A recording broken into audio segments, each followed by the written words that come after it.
alors que loolu jàpp naa ni c'est un piège. waaw bu ñu bëgg a tendre le président de la République Diomaye. ñan ñoo ko bëgg a tendre piège. waaw mais ñu koy théoriser. ah d'accord c'est un piège quoi soit nag. mën na nekk piège boo xamante ni. ñoom ñi koy wax sax xamuñu ni piège la bu ñuy dugal. président de la République mais man dama ne sama considération dama gis ni ak samay interprétation c'est un piège. bu ñu bëgg a tendre le président de la République. mu dugg ci am divergence une bonne fois pour toutes avec son premier ministre. xam nga dafa am lu ma yàgg a dégg ñu ko di théoriser bi régime bi defee 2 mois au pouvoir laa commencé dégg ñenn ñi commencé di théoriser Diomaye de ku baax nga waaye Sonko moom mbalit la. xam nga tey divergence bi ñuy njott ñoom tey bu ñu sañoon mu nekk une réalité xam nga dañoo wax ni sànq Ahmed wax na ba tudd ni président de la République réew mi moo ko ñor ci li mu jàngat moom ci discours am réew mi gis na ni ku réew mi ñor la. parce que depuis ba mu toogee ba léegi. mi ngi wax ni dafa bëgg a dajale Sénégalais yëpp. loolu lu ñu constaté la si biir débat bi. waaye dafa am ñoo xam sont dans l'opposition. ñoom nekkuñu ci logique bi président de la République nekk. c'est des gens qui font semblant d'aimer le président de la République alors que du dëgg ci seen biir du dëgg. li ñu bëgg mooy créer une divergence te xam nga seytaane noonu lay def bu ñëwee day xool ñaar ñuy ànd jël kenn ki favoriser ko. wala jël kenn ki di ko tagg pour minimiser l'autre pour gis loo ko boppam ne ko yaa yor réew mi. yan lañ jox réew mi xam nga le président de la République quel que soit Alpha c'est le président de tous les Sénégalais nag. dëgg la waaye daa am ñu porter candidature am pour mu jàll pour mu dégg le président de la République Sénégalais yëpp voté luñ ko de voté luñ ko xam nga le président de la République dañ ni ko cette minorité là bi la falul dee leen di déglu rek ak di déglu seen ñaxtu ak di taxaw ci seen bëgg-bëgg. li ci jaadu nga jël ko transformer ko en action le plus rapidement possible te gëm naa ni président de la République génn ci logique boobu la nekk waaye li ma mënul ànd xam nga wax ji lan la pour man le discours tey bu fekkee ñun ñëpp Sénégal moo ñu ñor. comme ni ko certains ñenn ci opposition bi di théoriser. bu dee Sénégal rek moo leen ñor xam nga lu ñu war a wax. nañu ñaan yàlla ba saytaane bu mu dox ci diggante premier ministre ak son président de la République. mais boo nañu wax aussi Ousmane Sonko. non ñaan wala ñu ñaan mu may wax lenn loo xamante ni dafay créer nit yi di jafandu foofu di wax seen diggante. waaw mais xam nga li ma wax moom ngay répété. ku ne la opposition bi waaw taxaw nañu déedéet dama ne ku ne. loolu lañ war a ñaan. mooy koy nañu moytu ku nekk ci ñoom. di def loo xam mën na indi gàllankoor ëllëg loolu laa moo tax ma ne nañu ñaan. ba seytaane bu mu dugg seen diggante. parce que xam nga doo xool nit ki. mais da ngay xool conséquence su tey crise bu amoon ci diggante ñaar ñooñu yan njeexital. yow mi di ko sabab yow mi di ko théoriser depuis 2 mois bi ñu fale nekkee au pouvoir yow mi di ko théoriser bu crise amoon ci diggante ñaari nit yooyu sax doo ci mucc yow. parce que à partir de bu fekkee crise am na seen diggante ñoom ñaar. ba kii jaar ne kii jaar ni kii dem occuper assemblée nationale à partir de là mun na créer une crise institutionnelle te dew da nga xam luy crise institutionnelle ci réew mu toll ni Sénégal. ak conséquences yu mu mën a indi conséquences politiques yu mu mën a indi. répercussions sociales yi mu mën a indi. man mën la nañ ñaan jàmm. d'accord te ñaan xaaral daaneelu guma. waaw allez-y waaw. tu as vu. daaneelu guma. mais daal dama dégg ñu bare bari. des gens qui sont dans l'opposition. di théoriser ni dañoo am problème dañoo am nangam. dañoo nangam. dem naa sax ba dégg ñenn ñi naan crise institutionnelle dafa am. mais xanaa xam loolu mooy gàtt xam-xam. crise institutionnelle da nga koo mës a dégg ci diggante président de la République ak premier ministre mënul am crise institutionnelle mënu fa am. parce que président de la République moo yor décret bi. day gis ni kii mën naa continuer di liggéey ak moom ma ànd ak moom di liggéey. mënuma continuer di liggéey ak moom ma jël bic. décret bi effacé. dem jublu ci leneen moom mu dem jublu ci leneen. tey bu fekkoon ni Ousmane Sonko dafa nekk assemblée nationale contrôler la majorité. bu boobaa laa ni jiixi jaaxa bu amee problème bu amee entre ces deux institutions là mën na créer une crise institutionnelle. avec des conséquences multiples et multiformes. mais il faut qu'on arrête ce débat là.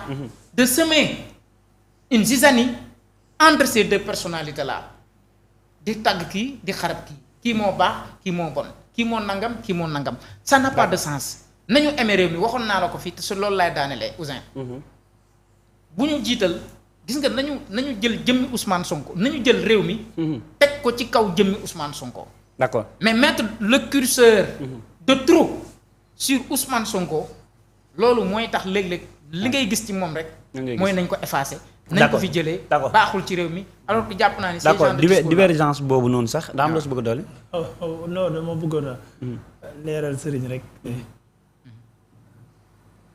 dafa yabu ci mbojju opposition bi rek wolof naan yabu ci mbojju jàmmul yabu ci mbojju opposition bi moo tax mooy koo xamante ne ni lu ñëw nga xëpp ko ci kawam waaye bu doonee diggante Diomaye ak Ousmane Sonko dafa am saytaane bi waa Pastef la li muy wax opposition bi nii waa Pastef ñooy toog chaque jour di tagg Ousmane di xarab ke bu amul ñu ne ma amut. wala gis nañ fi ay responsable de. ay responsable le premier ministre sort wax moo yoo xamante ni jëmale ko ci kilifa réew mi newuñu ko ñu jénn naan ko pare nañ pour lii pare nañ pour laa jox nañ la sunu bopp ci yow lañ commencé. ci yow lañ yem ñeneen ñi topp ci maas bi xanaa looloo gën a garaaw maanaam saytaane yi nekk seen biir te àndoon ci benn parti xanaa ñoo gën a nekk saytaane ñëpp. yow kañ saytaane yooyu ñoo gën a garaaw yeneen saytaane yi ndax xanaa ay nit lu ñu waye di ñi àndul ak ñoom démb tey ñoom ñu yor toog place bi ñooñu bëgg ñu gaaw jóg ci place bi delloo leen ko xanaa ñooñu du ñu nangu di déglu ñooñu ñuy dugg seen diggante danger bi nekkul foofu danger bi mooy waa Pastef yi saytaane ci diggante ñaar ñi foofu la danger bi ne. te di ay responsable nag foofu la danger bi ne. d'accord léegi loolu boo ci dollee ndayi mbill gi Ousmane saa waay toog yaa ngi naan dañuy xas Ousmane mais toog xas mën naa weesu toog ne sa xarit kilifa réew mi man li ma si gën a metti bu ko waxee li ko neex pare naan sama xarit naan dañoo am xaw ma lan nu mu ko waxatee moo bi waaye maanaam amuñu kilifa gu mat kilifa daal mais quand tu dis ça à une personne boo nekkul xaritam sax mais kooku da nga koo xas da nga koo doya dal ci pénc mi keroog li mu wax ci janoom boobu noonu lépp est-ce qu'on avait besoin de savoir ça ci ñaar ñu ne ay xarit lañ on n'en avait pas besoin alors xaw ma ndax di nga si ñëw ci parti bi Diomaye di wax ne ñoom ñaar amuñu problème parce que bëgguma si dugg trop dafa am lu ma si voilà dafa am lu ma bëgg a wax lu baree bari mais nga may ma daaneel leeralaat sëriñ foofu man de ma part personnelle yow mii saa yi ñu fi toogee nga posé ma question ci diggante Ousmane ak kii lu ma lay wax sama yoon nekk man sama yoon ñu xaritoo kii jël na jël muusam tuddee ko doomu kële kii jël xajam tuddee ko kee sama yoon nekku ci ça ne m'intéresse pas ñu mel ni muroog lem ça ne m'intéresse pas ñu mel ni xaj ak muus ça ne m'intéresse pas d'accord man li ma intéressé mooy ñoom ñaar comme ni nga ko waxee nag man nangul la ko bërki dee moo njaay toog naa ci plateau ñaan ko ne képp kuy ñaan ñoom ñaar ñu am problème xamoo lan mooy wala mosoo fekke premier ministre bu am problème ak son président de la république guuta gi muy def ci dëkk képp ku koy ñaan da ngaa xamut loolu moom jàpp ma ne soxor la wala bëgg xuloo mais ñàkk a xam nu état di doxe ñàkk a xam ne lii ay la woo xam ne bés bu tàkkee mën naa taalaale sama kër taalaale sa kër moo tax nga koy ñaan loolu moom ku koy def ñàkk a xam non jamais au plus grand jamais man kii bi mu waxee keroog ba pare damaa tiit mais y a des gens qui le souhaitent. non mais de part et d'autre man waxuma ne kenn souhaité ko man li ñu ko bëgg a jël jox ko opposition bi kese waaw opposition bi looloo man waa léegi xaaral te am waa Pastef yu gën a saytaane opposition léegi Ahmed non même daal la bi dafa non sinon est-ce que du ma perdre sama dafa am lié non doo ko perdre dafa am liaison ak li kii di wax mais imaginez-vous en fait un président de la République un premier ministre am lu ko metti ci président le lendemain des voix autorisées Guy Marius Sagna se permet de dire du ñu accepter trahison kee ñëwaat ni Sonko la ñuy du ñu accepter trahison insiste ci ñaari yoon mais comme si que trahison dafa nekk di ñëw wala dafa taxaw benn Cheikh Thioro Mbacké voix autorisée parce que moom mooy coordinateur Mbacké fee ba pare nekk vice-président assemblée nationale donc mën naa considérer comme voix autorisée Pastef bu bind ni tàmbalee ci Sonko yam ci Sonko Birame Souleye fii la taxaw dafa Birame Khoudialo fii la taxaw mais loolu d'accord ci nee na ay kilifa bu ñu amee problème soit da ngay maandu wala nga jéem leen a jubóole. waruñu maandu mais waroo génn rek mais imagine yow Sonko moo joxoon Diomaye ñu ni Sonko mooy Diomaye mooy Sonko wax li ko metti si Diomaye nga ñëw nit maa ngi taxaw ci Sonko. léegi kon problème boobu xanaa bëggoo mu saafara sama question bi.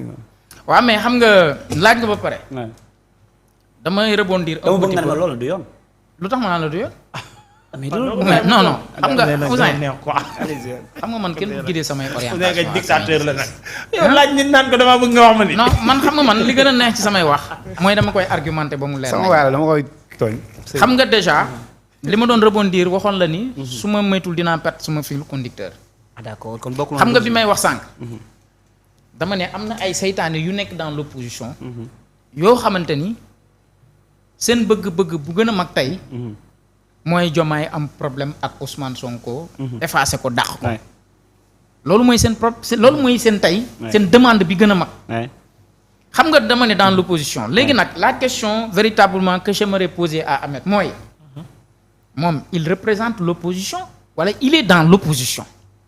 Pourquoi cette question? Non parce que tout simplement xam nga j'ai dit certains dans l'opposition moom mu ñëw taxaw non dafa di analyser leen waxal non déedéet di leen waxal Ahmed dafa analyser ah. non analyser wut ah bon fa jël position nan laa xam jëlee nga position non da nga jël position leeral ma ko taxaw ni di indi ay tontu ci loolu di indi ay tontu ci loolu kon est-ce que ça ne confirme pas li ma yàgg wax fii vous êtes de l'opposition hein? Ahmed a donné des exemples. Non attends non mais il a donné des exemples dama laaj mais pour man xam nga quand je dis certains dans l'opposition ça c'est une réalité indéniable lu tax ma wax loolu dégg nga fii ba tàyyi ay leaders politiques yu ni Bassirou Diomaye Faye dafa war a dàq Ousmane Sonko des leaders de l'opposition yoo xam ne guddi ak bëccëg ñu ngi koy théoriser ma wax la ni ñoom de la ñuy ñaan bu ñu xamoon ni sax conséquences yi mun na dem ba dal seen kaw jarut a ñaan Ouzin damaa yàgg wax ni chacun est libre bu neexee Ouzin ni man bëgguma Sonko kooku c'est son droit le plus absolu waaye réew mi nañ ko bëgg nañu bëgg réew mi léegi beneen aspect bi moo di ni xam nga aujourd'hui on est dans un bicéphalisme gouvernemental mooy tey l'exécutif dafa am ñaari nit yu ko seq ku nekk di doxal ma wax la nag ni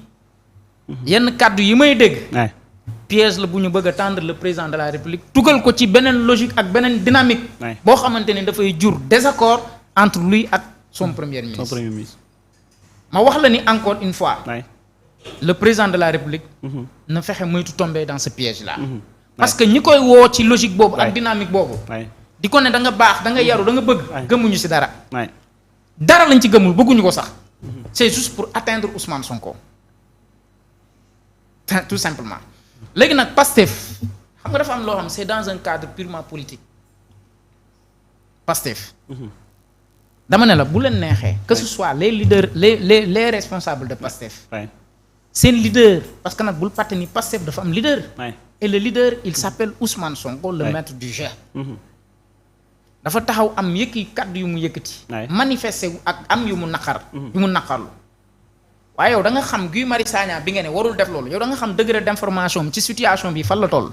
Est-ce qu'il doit le dire publiquement? Est-ce qu'il doit le dire publiquement? Mais lu tax du ko wax publiquement moo tax man da nga xam degré d'information ci li boole Ousmane Sonko bu dee am nañ problème ñoom moom ak Diomaye da nga xam ban degré d'information la ci toll pour mën a joxe appréciation boobu. ak jugement boobu Ousmane Sonko wax na lépp la wax. ñi may attaqué su bëggoon ñi may def lii su bëggoon mu réglé wu. waaw xam nga yéen ñi nga xamante ay député ngeen bañ leen joxee lii war leen ko woon laal leneen ngeen waroon laal c'est-à-dire Ousmane Sonko wax na lépp. waaw xam nga lu tax dafa am ay dossiers yoo xamante ni wala soit am na ay nit yoo xam man mii personnellement. jàppoon naa ni ñooñu dana leen interpeller ci yoon. mën naa la par exemple. man jàppoon naa ni Abdoulaye Diouf Sarr dinañ ko interpeller. Abdoulaye Diouf Sarr waaw man njortoon naa loolu. parce que rapport Covid-19 bi le ministère de la santé et de l'action sociale. mais dama fa gis lu bare bari. et cité yu bare partout le ministère a été cité. son degré d'engagement par rapport ak la xew ci gestion Covid-19 bi ci li ma ci gis lu bari ci kii bi matoon nañu convoqué ko. wala soit lan moo xew. ak yeneen. mënuñu bàyyi fii. ay dossiers yoo xamante ni c'est des dossiers de 50 millions 2 millions 3 millions di ci topp ay nit. alors que am na ñoo xamante ni tey lan leen waxal rek. jaroon nañu interpeller la à coup de milliards. léegi Guy Marius Sagna bu jóg am lu mu wax nga jot ni président de la République moo tax muy wax bul ne ko nag waroo wax. parce que nee naa la xamoo degré d'information am par rapport à cette situation là fan la toll. kon loolu bu ko kenn bañal kenn. d'accord c'est son droit le plus absolu. Ouais. Maintenant nag le plus important pour moi. Le président de la République doit prendre toutes ses responsabilités. xam ni.